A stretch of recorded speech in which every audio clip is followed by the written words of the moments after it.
Good morning to you, Tony. Tony in the car. That's like Tony Mobile, Breakfast Club.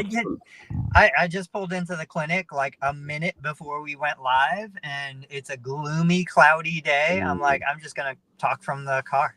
Just talk from the car. Yeah. I mean, it's gloomy season. We'll deal with this. This is what the Northeast brings you. Everybody's like, but you got seasons. And I'm like, I'm good with the happy seasons, but I guess we'll take the sad. No, I will always take, I love the freezing cold because it gets me ready for spring. I love the burning hot because it gets me ready for fall.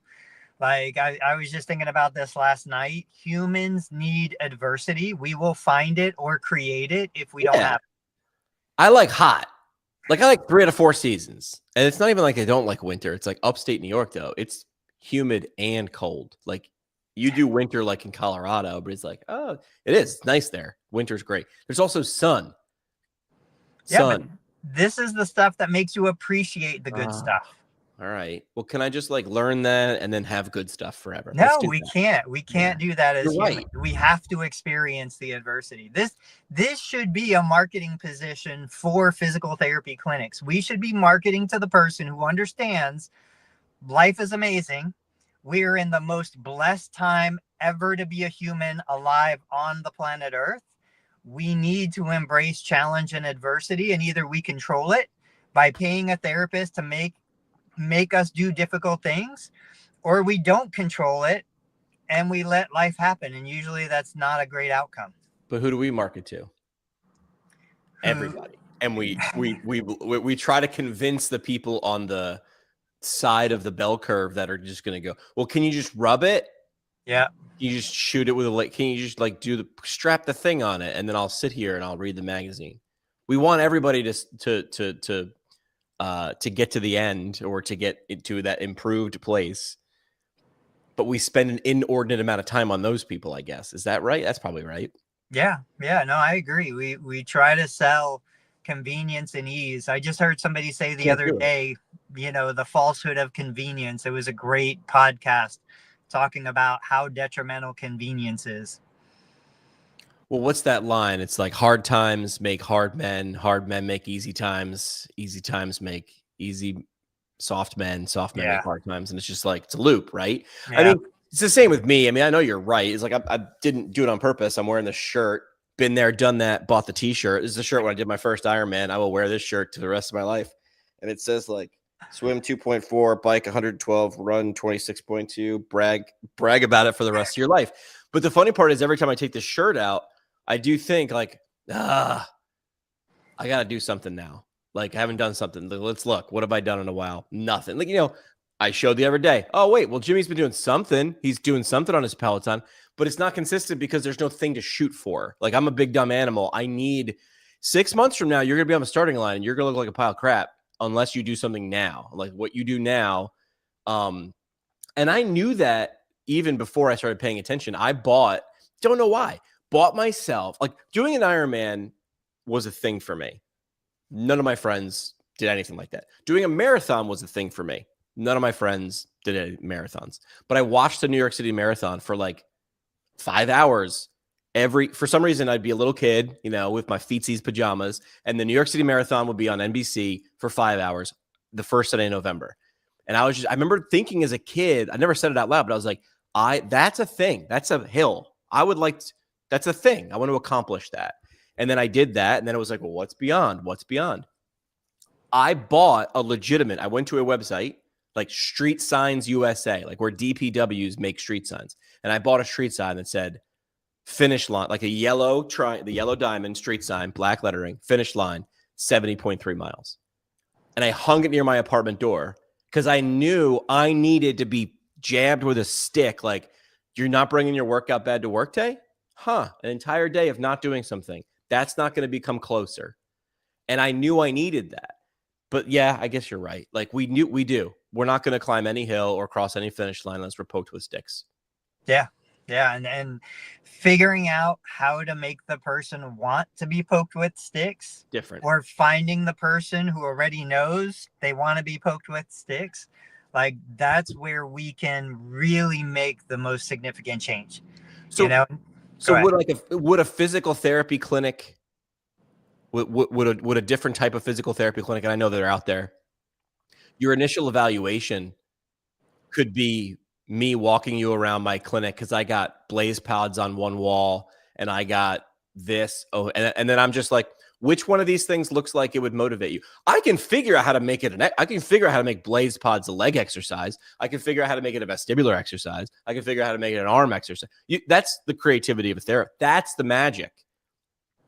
The big dumb animal stuff is like, which one of these things looks great? And you're like, because I'm going to put you on the Stairmaster, and you're like, I hate walking stairs. Well, then don't do that. Don't just be like, well, that's the best thing for you for the evidence. It's like, but they're not going to do it. Like, isn't that it? Like, do we use the gimmicks for good? Yes, but I would say let's learn from what's working already. You know, I remember researching this. I don't know. I'm going to use fake numbers. 30,000 people register for the Boston Marathon, Okay. right? 29,999 of them know that they are going to lose. Oh, they yeah. know that they're not going to win the race, but it is a race. And they're paying for hotels. They're paying for flights. They're paying for training. They're paying for shoes. They're paying for all this stuff. They're investing thousands of dollars, hours of effort, lots of frustration, running the risk of injury, knowing that there's a chance they could get injured during the training, like all of this stuff. Yet you cannot keep them out of it. They're battling for a spot to lose the race. Yeah. And you take something like that and you're like, well, why did somebody take them through and like figure out how to motivate them to get them to want to do it? No. It was, they already knew what they wanted to do. And then they went out and found the resources to do it. I don't want to convince you, Jimmy, that this is the most important thing or try to figure out how to, motivate you. I want you to find my content, full circle, find my content, resonate with me, make the connection and say, that is the guy that's going to get me to what I want. That is the guy who's going to make the roadmap or have the resources for me to achieve my goals. I mean, that's why kids are paying hundreds of thousands of dollars for the PT degree. That's why people pay to go lose a race. That's why, you look at Spartan race and all of these other like challenges. People will put themselves through misery because they want it. They're seeking it, and they will pay ridiculous amounts of money for it. Yeah. I was pretty sure I wasn't winning any of the New York City marathons. I was pretty sure. There is a funny story. It's quick, I promise. The morning I ran my first one, there was a family party, not about the marathon, but my cousin was with my grandmother, who was probably in her 90s at the time, and she put the marathon on TV to be like, Grandma, Jimmy's running in the marathon, whatever. A few hours now, Grandma's interested. She's like, "What? Like he's on TV?" Yeah, there he is. Oh, there he goes. And my cousin got a text message. Jimmy finished. So she turns to my grandmother, who's in her 90s from Scotland, and said, "Grandma, Jimmy finished the marathon." And Grandma said, "First place." And Kara was like going to let her down easy. She goes, "No," and she said, "Second place then." Like it's just the optimism of grandmothers. I think about that all the time. That wasn't the reason I was running. I was running to have had done it. Yeah. And we're all different. Like for me, a weightlifting competition or a bodybuilding thing, hard, difficult, not my jam. I'm looking more, I want to do like more, I think I'm going to get back into tries, but I want to try some off-road stuff, like some, maybe mountain bike stuff in the woods, and let's change the terrain. Anyway, that's not the reason of the episode today, but it could be because that's how live streams work. All right. You gave me some graphics. You want to walk me through which one you want me to show first?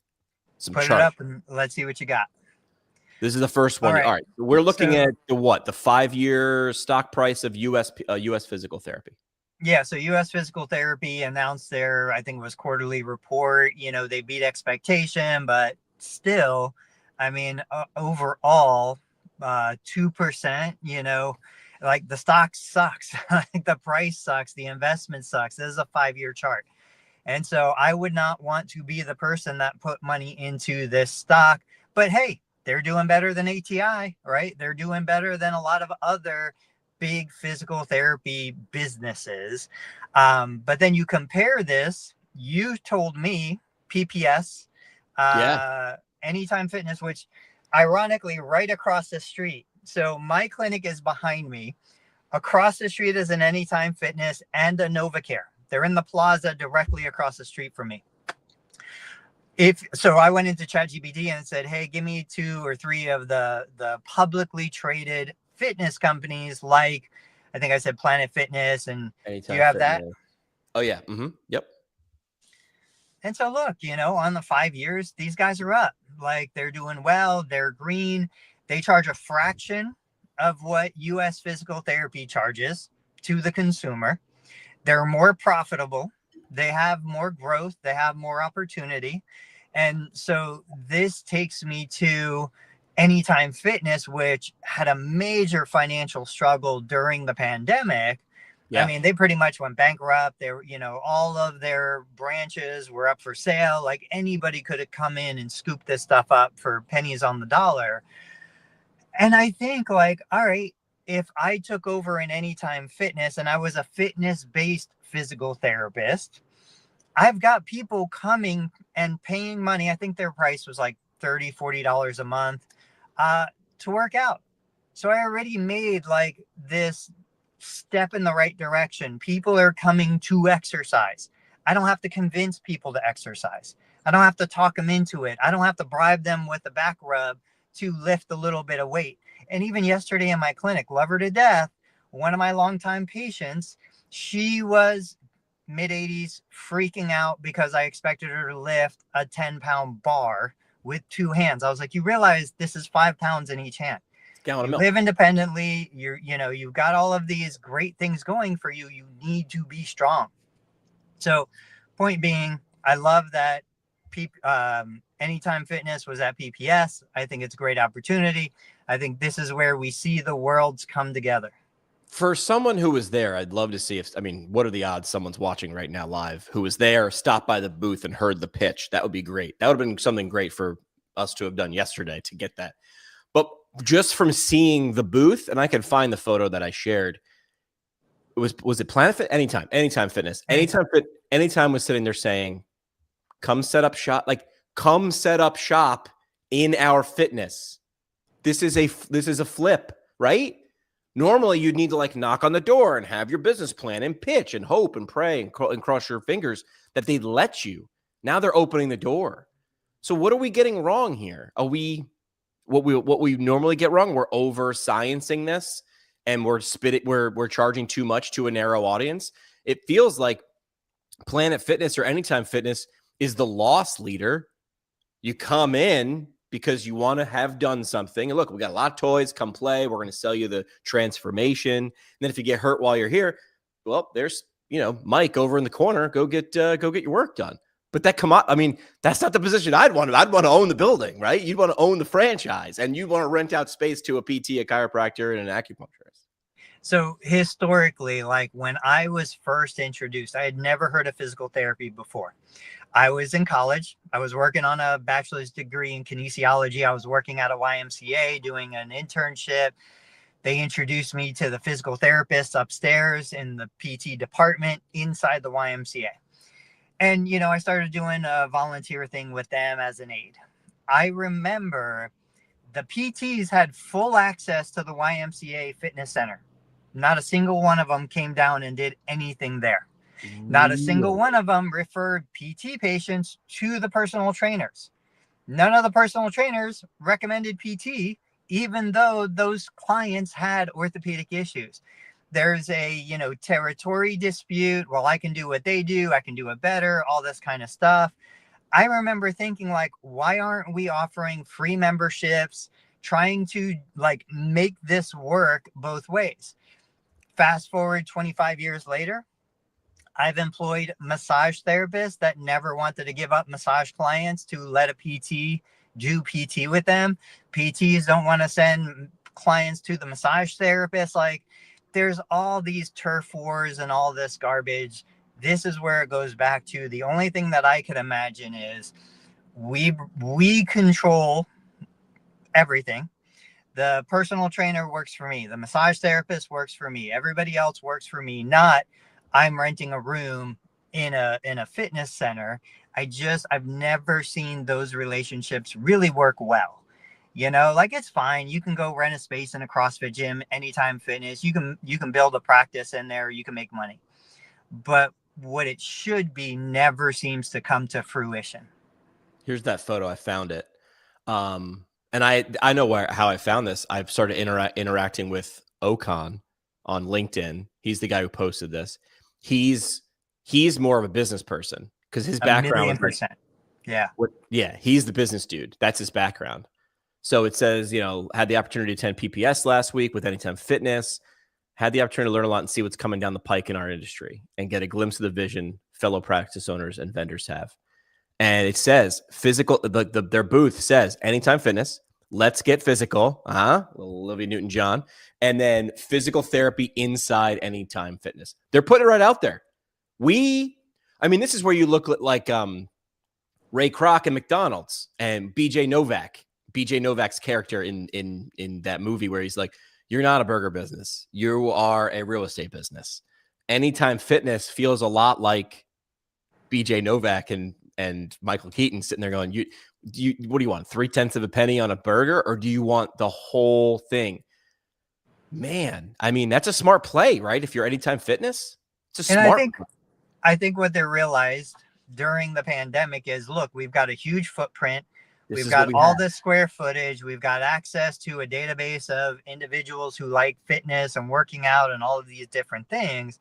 How do we monetize this? How do we put, people in our buildings, in our spaces that are going to utilize that space and pay for it? PTs, it just would make sense. PTs want to get $1 extra out of every patient. Anytime Fitness is looking how to just absolutely crush the seesaw of value versus cost.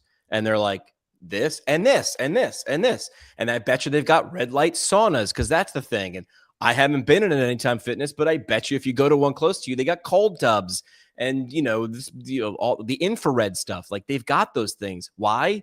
Because they understand who they're talking to and they want once they're in the building, we got you, right? And there's the weights and there's the trainer and there's this. PT is trying to find, are we trying to find the right exact person for the right thing to come in? And then we give them one-on-one, right? That's the thing. One-on-one, hands-on everything. Is that our mistake? Is we're being too specific? Yeah. Simple answer. Yeah. So that's why one chart looks like one thing and another chart looks like another thing. Yeah. Yeah. Just let the market guide the decisions. Let the market tell us what it wants. Like, we cannot force the market to want what we want. I can't force you to want to work out the way I want you to want to work out. So either I make something that you already want or I build demand, and none of us have the budget to build demand. None of us have the budget. This goes back to the conversation about, do we save the name physical therapy, right? Or do we move to something else? If somebody had the big enough budget, maybe you can convince a large enough segment of the population that no, physical therapy is what you want to do. You need physical therapy. You want to pay for physical therapy. Physical therapy is valuable beyond what the insurance will cover. Or we just say, hey, we got this new thing. This new thing is amazing. We'll cover, we'll do all of these things. We can give you what you want. We can make you feel good today and improve your health for the future. We can change your lifestyle. It's not called physical therapy. It's called something else. We won't let it go though. Well, you paid a lot of money. You spent $200,000 on the title physical therapist. It is hard to let that go. Even though it's still part of you, it can still be in you. You still have the knowledge and the experience and the information. Well, I brought this up, but I can show the graphic, but I don't think it's imperative. Is like on Tim Ferriss's podcast. If you don't know who Tim Ferriss is, you're not listening to us. You already know who Tim Ferriss is if you're listening to us, right? Thought leader, just a guy who does thought experiments, 4-hour work week, and he had knees over toes guy, Ben Patrick. And then I had to look. I've been following Ben Patrick and I didn't even know what his name was, to be honest with you. I just knew it was knees over toes guy. And got good stuff, right? But I had to do digging because before I shared it in the group chat, I was like, is he a PT? And he's not. He's not a PT. But he's got a big enough audience that he can affect behavior. He can make a living doing that. From what I see in his content, his goal is to make a positive difference. You can make a positive difference. We know this as PT and make a living. Well, you can do it as knees over toes guy. Some PTs can't do it, unfortunately, in the climate. But this goes to further prove that there's a market for it. You can make a living doing it. And now look at Knees Over Toes guy. I mean, close to one of the largest shows that you're going to get on, right? Like whenever someone on fitness, I love this, like gets on like a Joe Rogan and chops it up for 3 hours. The next day, I just sit there with a bowl full of popcorn and watch everybody. Well, that actually, I love the actuallys in the comment section, right? And it's great. Everybody's pissed about what they said. Everybody's mad that they handed a microphone and a big audience to someone else.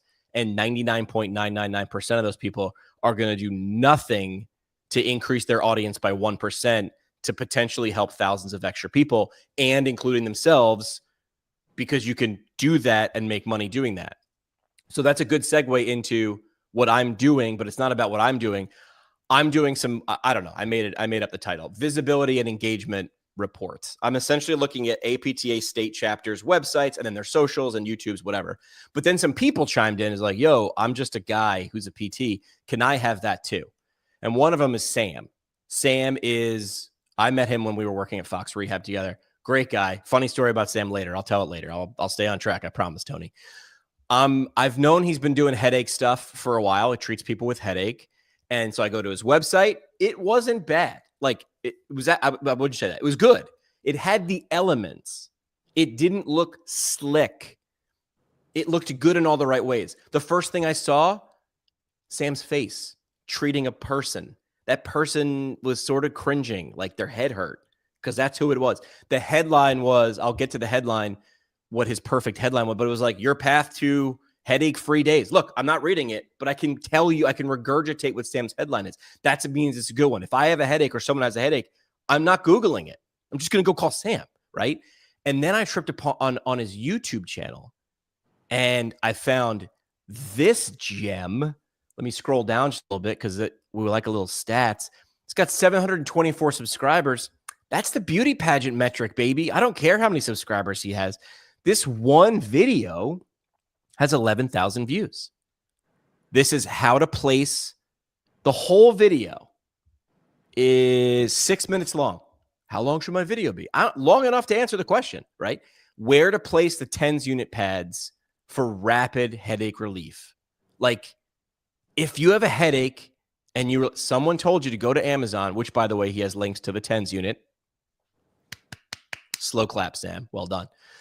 You want to know what to do now. Like, and Sam's like, he doesn't start off with, I'm a physical therapist, I've got training and blah, blah. He's just like, okay, if you've got a headache, this is where you want to place it. Okay, got it. So thoughts on this, Tony, because this is your area, right? Which is like, hey, lead them to a solution. Don't be cute. Don't be clever. Be clear. Sam did that. And would you look at that? 11,000 people magically showed up to watch his video. It's not rocket science. Yeah, I love it. I mean, when you shared the thumbnail, I didn't know Sam. I kind of think I know him from LinkedIn, maybe. He's all over that. Yep. But I saw that thumbnail. I saw the electrodes. I thought it was like a joke. I thought it was, he's being silly.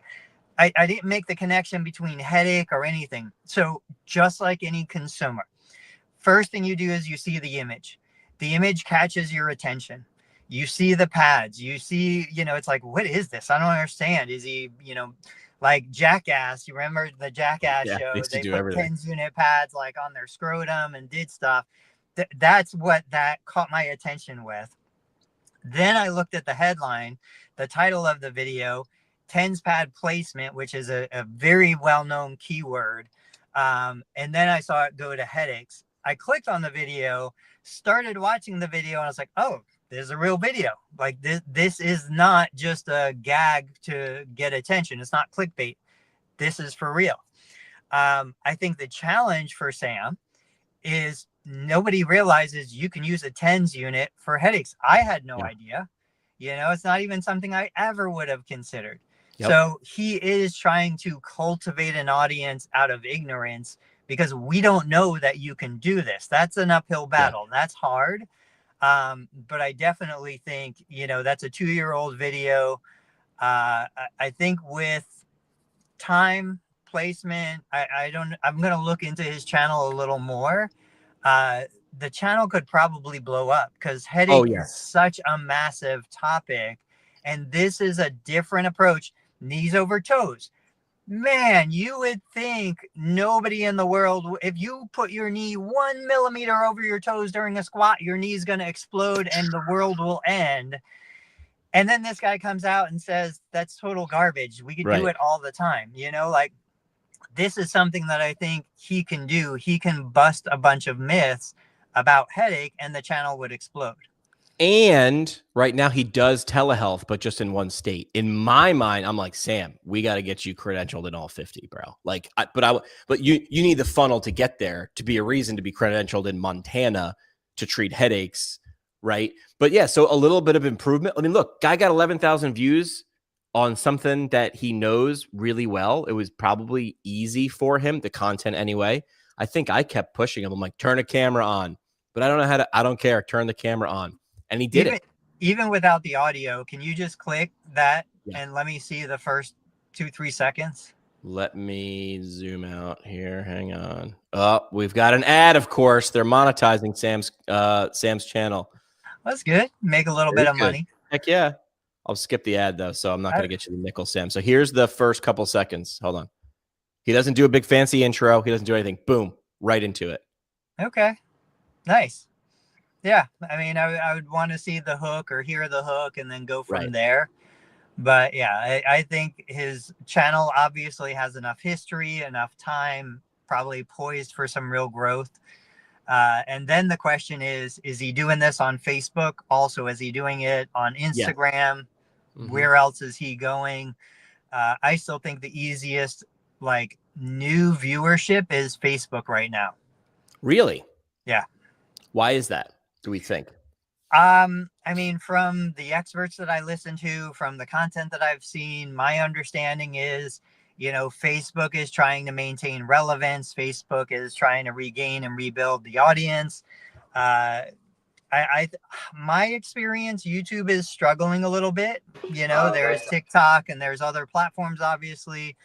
I don't know. It just depends on what the platform is prioritizing. And from the people I talk to, the easiest growth right now is coming from Facebook business page. Interesting. We're looking at his website. If you're just listening to the podcast, his website is super basic, nothing flashy about it, which I love. KelosPhysicalTherapy.com. The first thing you see, headline, your path to more headache-free days. If you have headaches lasting more than a few days, right? Not just the transient headaches because you're hungover or whatever, Sam's your guy. Your path to more headache-free days. Yes. I'm just moving on. And then the video, front and center, right in the middle, the static image, it should autoplay. I would love if it autoplay. We can work on that. I'd also love if this video was a YouTube embed. It's not. It's just a native video. I'd love if it did both of those things. But it's Sam looking with someone on a plinth, and it looked like it screamed, this person has a headache. This is me, right? This is me if I have a headache. Very, very, very, very, very, very basic. What do you see? What would you like to see? He's got a call to action. It's a different button. Does he have a course? Does he have a course on there? He doesn't, but Sam, if you're watching this right now, you will have a blueprint to more headache-free days. Everything on your YouTube will look the same as your website. He's a little disjointed, but if that's the biggest problem we have, that's 20 minutes in Canva. We solve that. Yeah. Yeah. I mean, the first thing I'd be looking at, like, if I don't deal with headaches. I have people in the family who do. If I landed on the page, I love that you've got the video. It's actually him. It's not stock photography or any of that stuff. The headline, more headache-free days, makes total sense. I would be watching the video. And then from there, I'd be like, all right, how do I book a call? How do I buy a course? How do I find more information? You know, what is this guy selling? What is this guy offering? So my review, ChatGPT helped me put words to it. I sort of knew it. I know what Tony's talking about, but now I have words for it. So I was reviewing APTA chapters and Sam came up. ChatGPT and my auditor that I built, we call them doors. Do I know, like, APTA chapters, you're like, well, it's for everybody. It's like, it's not. Students care about difference than clinicians care about educators. And you have to sort of at least have a door. It needs to be clear.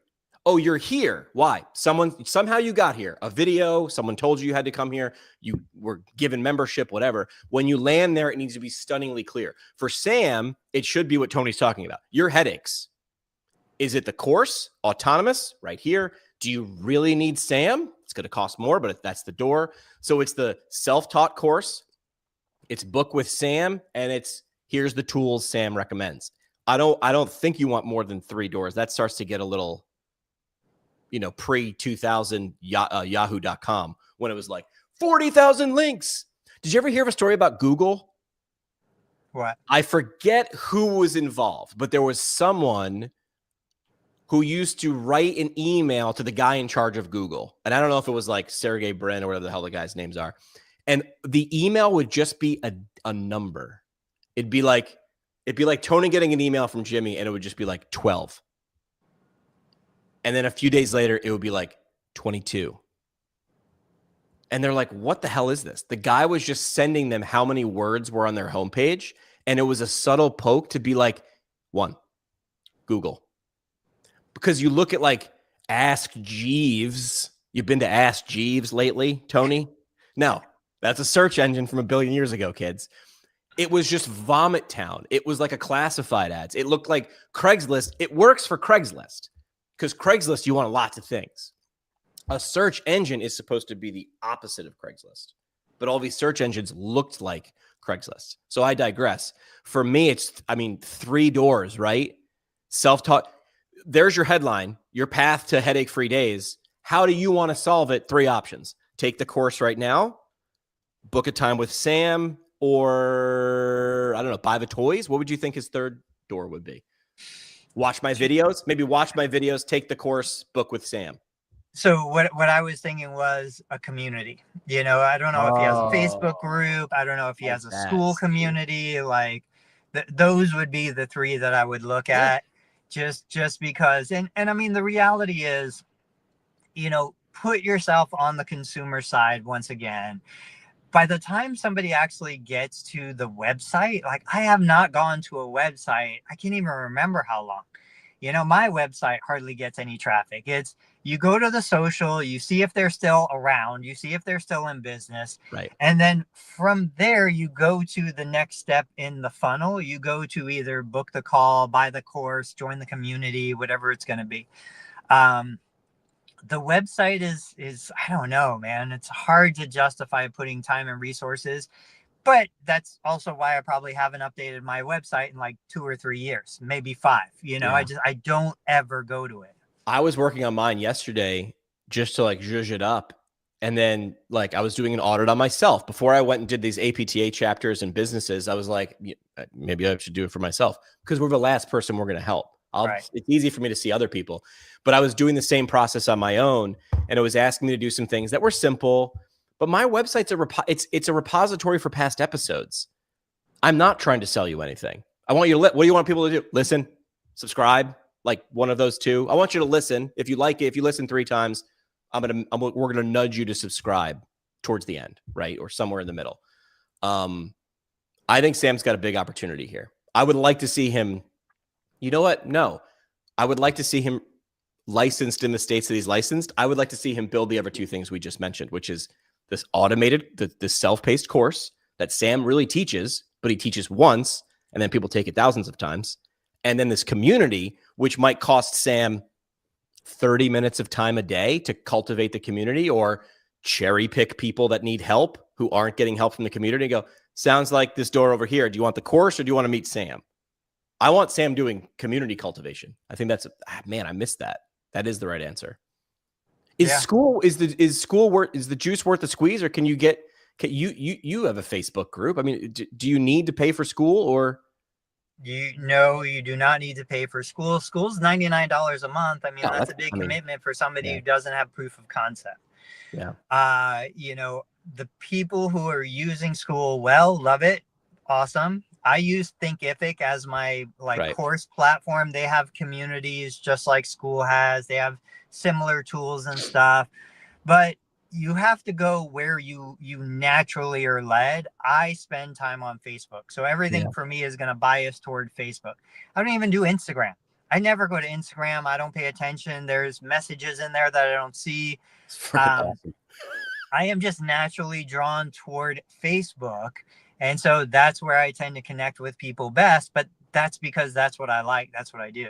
Somebody asked me yesterday, like, hey, I don't see you on TikTok. And I'm like, yeah, I'm not on TikTok, but it's a huge market. I'm like, you're not wrong. People will start with me and go like, I need to be on all the channels. And I'm like, which ones do you use? And they're like, well, just these two. I go, let's start there. Here's why. You know the physics of the environment. Right. I think you can now, but you used to not be able to like retweet on Instagram, but now you can, right? Yeah. So that was like, well, there's no real, it's harder to share that way. You can collaborate real well. If we make a great reel where Tony drops a knowledge bomb and I go, woo, and we make a reel out of it, we can be collaborators. And then that video gets exposed to both of our audiences. That helps each other. There's that's easier to do, but you have to know the physics of the platform. Again, if you don't eat at a restaurant or you're not going to want to spend time there. I'm not saying TikTok's wrong. It's just, I've played around with it a few times, and what I saw there, I was like, doesn't feel like it's designed for me. And that's okay. But we drive by hundreds and hundreds of stores, restaurants, shops. We've never been in them. Yeah. But they still exist. There's still people who want those. Now, I will say, I have learned a hard lesson, which is I have no idea what next year is going to be like, what 5 years from now is going to be like, what's going to happen down the road. And I have found that there is value in planting seeds and letting them grow. So I still cross post to Instagram. I still cross post to Pinterest and TikTok and other platforms. Even though I don't make it my focus right now is Facebook and a little bit of YouTube. But it's because 2 years from now, TikTok might explode again, and there might be an opportunity, and I want to have a presence there that I can then pick back up, but it's not going to detract from where my focus is today. It's just going to be something I kind of throw a little dirt, throw a couple seeds. If something grows, awesome, I'm going to let it happen. Yeah. I've done maybe 10 audits of APTA state chapters, and now I've got, progress update. I started a new company a week and 2 days ago. 4 days in, I hated the name of the company and changed the name of the company. I was like, am I just stuck with this? Did I just name my baby? And now I've got to call this child this thing until I die? No, you can just change the name. So I just changed the name like 3 days later. But step one was reaching out to people I already knew, warm relationships, and go, hey, I'm doing this thing. I would love to see if it's a good fit. Here's what I'm going to do before we meet. I'm going to do the work. I'm going to do an audit of your website, your social channels, your YouTube, your podcast, whatever I can see from the outside. I do not want access as a member. I don't want behind the scenes. I want to be dumb, right? A lot of these people and chapters I've worked with and been paid by, I've never been to their website before. No, there was no reason, right? There was no reason. I was going to their conference or whatever. So I did these audits, and I was like, man, I'm going to get so granular. I'm going to get into the weeds, and it's going to be great. I'm going to give them insights they never knew. And then I did 5 of these things, and I was like, same thing. It's the same thing. Like there's an ooh every once in a while, but most of the time, 90% of the time, it's like a knee evaluation. Every once in a while, you find like, whoa, what the hell is this? But most of the time, it's like, yeah, okay, got it. Act surprised. Ooh, this is bone on bone. You tell me 11 out of 10 pain. Oh my gosh. But you've seen it. I'm going to walk them through and be like, yes, you are an individual snowflake. Here's the thing. You're copying every other chat. This is for state chapters. They're copying each other. You could show me a zoomed out snapshot of all their photos from Facebook, and I wouldn't be able to tell one chapter from another. They're all the same colors. It's all Canva templates. They're stock images. And also, it's not going to surprise anybody. It's not going to surprise anybody. All right, so I'm doing the audits. Go ahead. I was just going to say, the problem is you're copying other chapters that aren't successful. They're not doing great.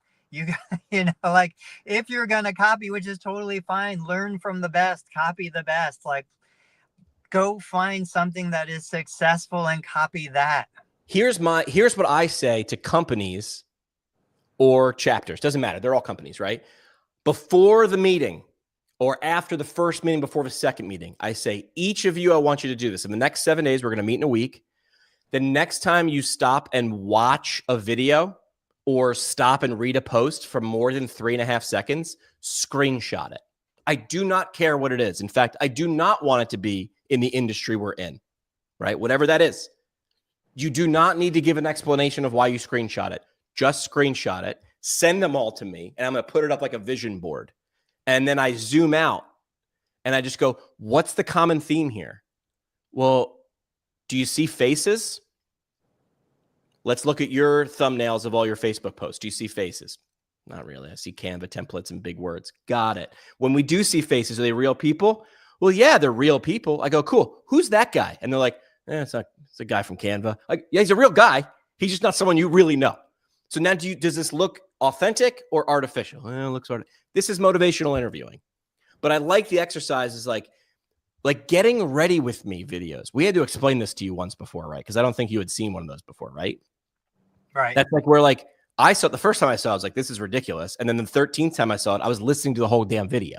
It's when someone's doing something like putting on makeup or doing whatever and telling you a story. They hacked our brain again. We're big dumb animals. We need visuals. There were those videos for a while that were telling a story and someone was playing. It was just a first person view of someone playing a video game. Yeah. It had nothing to do with the story.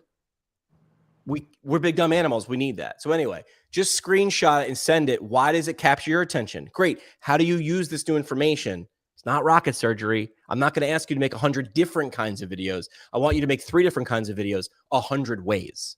Figure out what your 3 formats are, and then let's batch create the hell out of them and call it a day. So that's what I'm doing. I'm doing audits. I've got 7 phone calls today. Wow. That's not bad. Yeah. Companies make sense. I mean, the same thing I'm doing. APTA state chapters and academies, they're companies. Right. They're just volunteer. Their membership is comes through APTA membership. Companies obviously a little bit different. So that's what I'm doing. I'm walking through the results with Sam, a couple APTA chapters, and then having initial conversations with some people. How's my strategy so far? This is me asking out loud how my strategy. Well, it hasn't worked yet. Well, it doesn't matter what I say. You have proof of concept. The fact is you put it out there. People said yes. And, now you go with it. Yeah. And this is where I think we let the market guide what it is that you were doing. If you put that out there and it was crickets, okay, nobody wants it. No big deal. Like it's totally fine. I want to hear, let's discuss this publicly because this applies to smaller providers who are afraid to post things because what do we do with the negative comments and feedback and stuff? I told you offline on the chat, I was like, man, every APTA post that I see, it's all negative comments underneath it. Now, I never see them engage. I never see them communicate or talk or do anything. But it's like the only comments they generate are negative comments, angry people. What do you think about this? Like, it doesn't stop them. They continue to post. Yeah. So what do I think about it? It's been the way. I feel like it's been worse now. I feel like they're taking the brunt of reductions in payment. Now there's this new thing, which I don't understand. Now there's a bunch of degrees that are not professional degrees. What does that mean? Please. I don't even know what that means. What does that mean? Okay, we need to talk about this. We'll talk about this in a minute. Let's finish the conversation about. Here's the thing about APTA.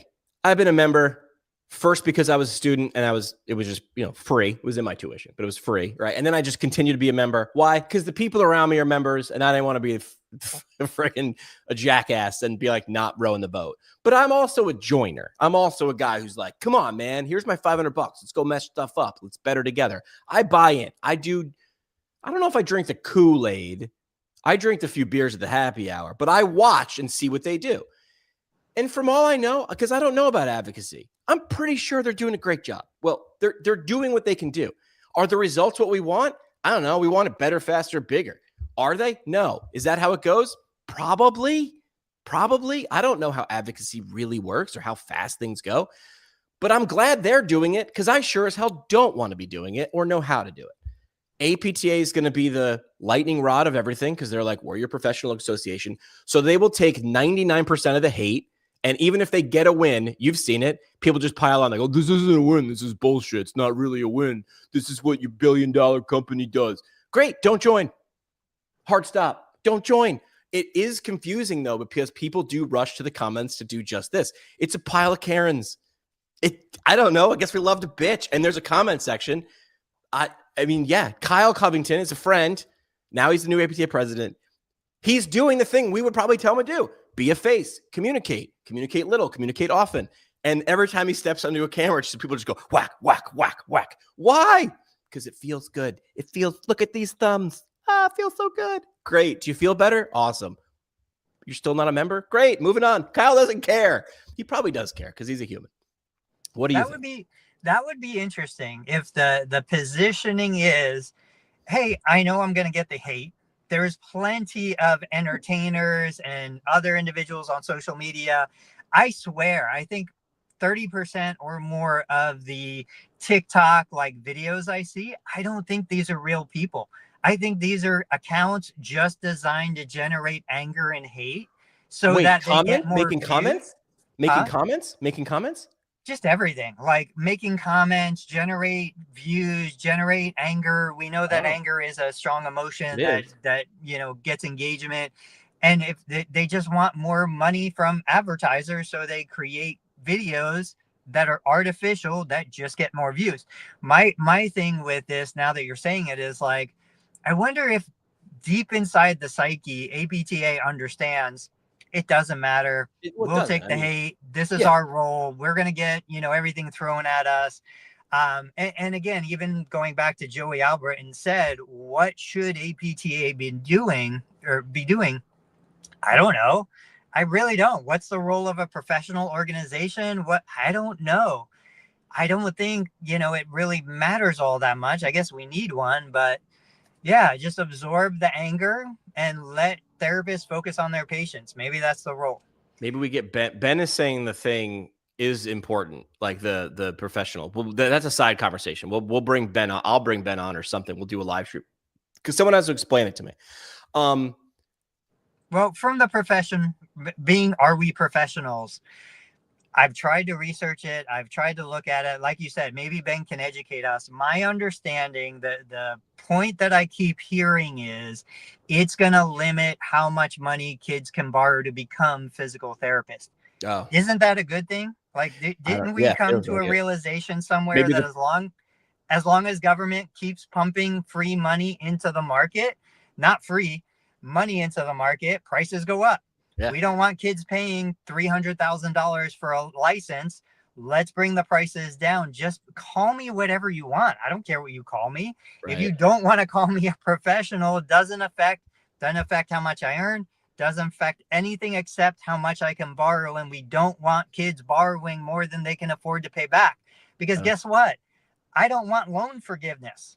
So let's cap loans. People want to cap rents. Agreed. People want to cap everything. Let's cap how much you can borrow and, then go out there and make the money. Yeah. Someone had made a comment. And again, I'm not like a big numbers guy. I know this shocks all of you. But yeah, we shouldn't be making a ton of money on our next generation through loans, right? Like, it's like, we shouldn't lose money. I'm not saying give everybody their money back and go, that was a bad idea, but we're going to let you slide. But also like 7% interest on a loan for an education. Because I've said before, in the hockey locker room, people are like, these guys want loan forgiveness. I'm like, I'm with you. I don't think they should get it either, but it shouldn't be like an exorbitant interest rate. Like, it shouldn't be a money maker. I'm not saying don't make enough to cover your costs and maybe a little bit, but like 7% on a giant loan to get the degree. What happens if people stop becoming doctors, nurses, and PTs? There's no one to get you out of bed or wipe your butt in 20 years. And you go, these kids don't want to work. It's like, no, they made the smart move. You told them to make 30 years ago. Now you're screwed. There's no butt wipers. There's no people to get you out of bed. There's no people to help you walk again. You fucked around. You got to find out now, but it's too late to go jump in the DeLorean and go back in time. Yeah. I don't know. But if I'm going to take the risk on loaning somebody $300,000 that I think they probably can't pay back, I'm going to charge a lot of interest. I was going to say 3%. Ben said student loans for professional degree should be capped at 2%. The only reason I was saying 3% is like, maybe it should match. No, never mind. I was going to say match the housing. That's not a good idea because that thing go wow. But it should be something. It's like, yep. Why is somebody going to loan at 2%? Like this goes back to, we can't put in caps. We can't put in price controls. We can't do this stuff. All it does is it say, I've got money to loan. I'm a bank. I'm a lender. I'm a whatever. I am not going to loan somebody money at 2% when I can put it somewhere else for 4 or 5 or 10. Right. You know, like that's about, let the free market do its job. All right. What do you want to talk about next? I've got a quote, or I've got a post from Seth Godin that I think I shared with you guys, and I felt like it matched up what we were talking about. Yeah, let's use this to wrap up the show. If you don't know who Seth Godin is, just, I don't even know, what would you call Seth Godin? He writes books, but he's not really a writer because his books are like dumb, simple, which is brilliant, right? But anyway, he's posted a blog post every day for like 15 years. He's a thinker, and then he's a sharer. And I feel like this was important when I shared it when we were talking about on Tuesday. I immediately opened my email. I have 42 emails. I open Seth's every time. There's a lesson in it. Why? Because when he sends an email, there's at least, he doesn't aim to have 100 nuggets in every email. One great one, but every single day. He doesn't send boulders. He just drops a pebble on your head every single day. And he's talking about what's worth more. Kind of Blue from Miles Davis. Is that a song or is that an album? It's probably I don't know. I don't know.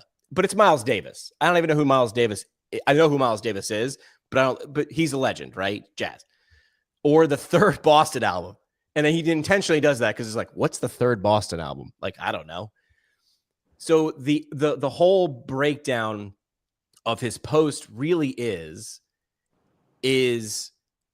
clients will pay more for something useful than something was difficult. And I feel like this resonates with what we were just talking about now and on Tuesday, which is, I know you went to school for 3 years and it's a doctorate and it's hard and you got to do the clinicals and you got to and you can't work.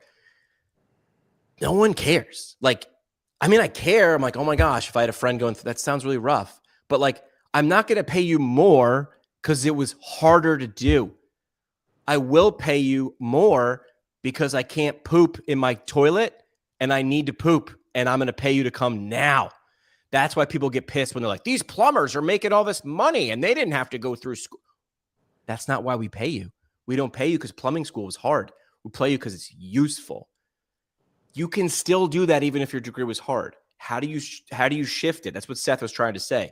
How do you shift it to make sure it's clear? It is useful. Your degree is useful. Not how all of us are using it though. I had a guy I met through a friend the other day. Dude's in his 70s or 80s. And my buddy introduced me because I'm going to be helping him out with some communication stuff. And he goes, Jimmy's a great communicator. Also happens to be a physical therapist. Like, I love how the fact that my doctorate degree is thrown in third in line. I don't use it a whole lot. My buddy doesn't really even know me as a PT.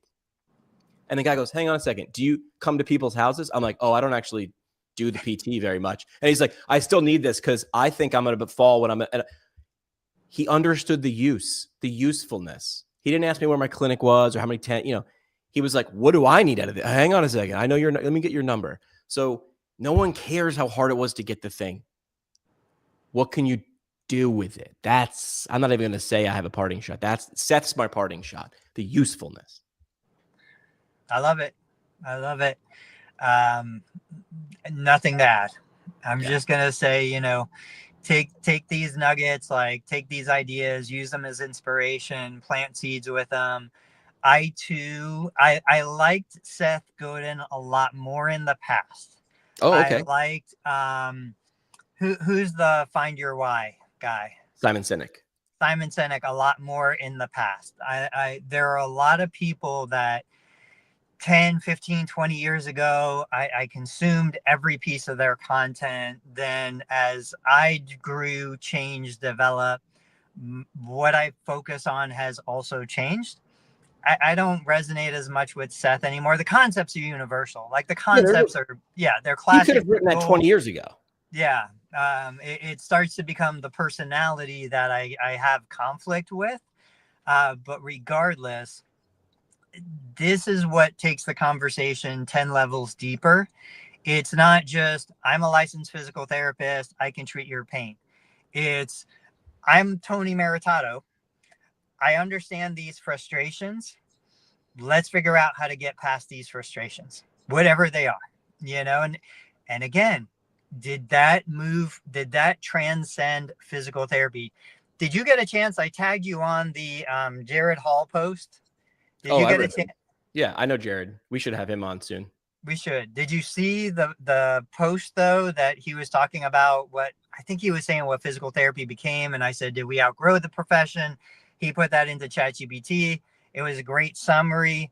It was a great perspective. So yeah, let's see what we can do about these conversations into the future. Wrapping up the show now. Is it Thursday? It's Thursday. Yeah. Wow. Thanksgiving's in a week, dude. It is. We got to think about what we're thankful for, because I think Dave put it out there. We're going to make a show on Tuesday about being thankful.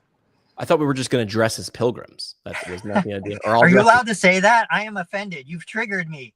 I don't think you're allowed to use that word. Oh, really? I didn't know that. I'll dress as a turkey because that's what I feel like most of the time. You saw the video about spanking a turkey to cook it, right? I did not. Okay. Wait, that's the thing? Go to YouTube. This is a physics video. You can actually raise the temperature by spanking a turkey. Somebody created a machine that just spanks a raw turkey until it's cooked. I did see a video, or I did see a post. This will from Gary Vee the other day, and it had two turkeys. He's doing all these posts now where it's like thinking and doing. It's two boxing gloves, and one's like pristine and the other is like beaten in. It's like doing. And there was two turkeys, and one was burnt and one was like golden brown. And it was like, this is 1 hour at 900 degrees, or this is 3 hours at 275. And it's like, sometimes great things take time. It's like, man, that could be a billboard for something. Like he drops billboards, but that's the thing, which is like, sometimes these things, the worth it stuff takes time. All right, we'll be back on Tuesday, apparently wearing outfits. I've got to go to my outfit closet. I do have a box of like random things. Appreciate the comments from Bed. David, I just saw David commenting there. If you heard something, or you have a topic, or you have insight, drop us a line. We're not hard to follow. Tony Maritato, Dave Kittle, who's with the young one today, and PT Pinecast on all the socials. Tony, have a good weekend, man. Oh, we'll talk soon. I got some crazy ideas. Yeah. Man. All right, man. Yeah.